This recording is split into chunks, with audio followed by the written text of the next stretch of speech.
DJ करण सुंदरपुर नेपाल।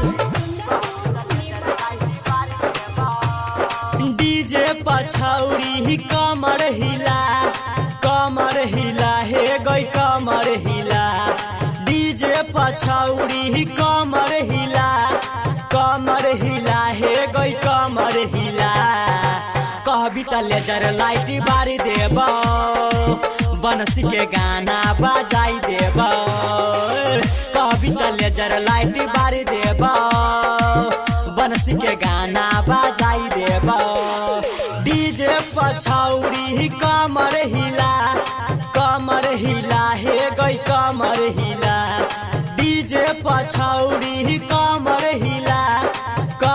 हिला हे गई कमर हिला। कहबी त लेजर लाइट बारी देब, बनसी के गाना बजाई देब। कहबी त लेजर लाइट बारी देब, बनसी के गाना बजाई देब। डीजे करण सुंदरपुर नेपाल।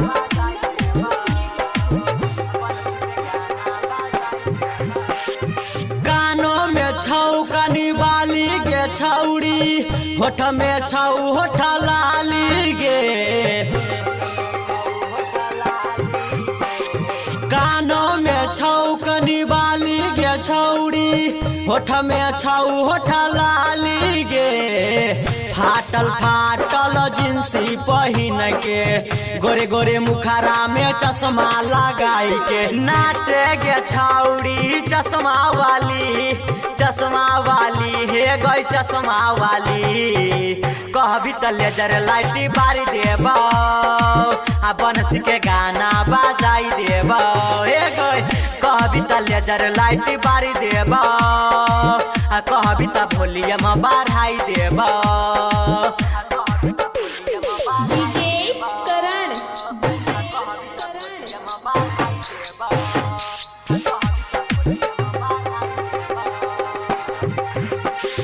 टी शर्ट छौ तो हरी टाइट गे छौरी, करतौ जाए फाइट गे। टी शर्ट छौ तो हरी टाइट गे छौरी, करतौ जाए फाइट गे। कहे छौ लालन सुने गे छौरी, आ जय पंकज के भूलैले गे छौरी। नाचे गे छौरी चश्मा वाली हे गई चश्मा वाली।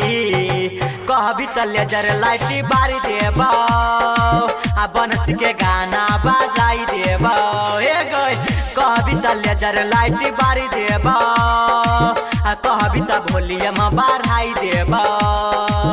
कहबी त वॉल्यूम बढ़ाई देब। प्रेजेंट बाय बाप जी स्टूडियो चरैया रही का।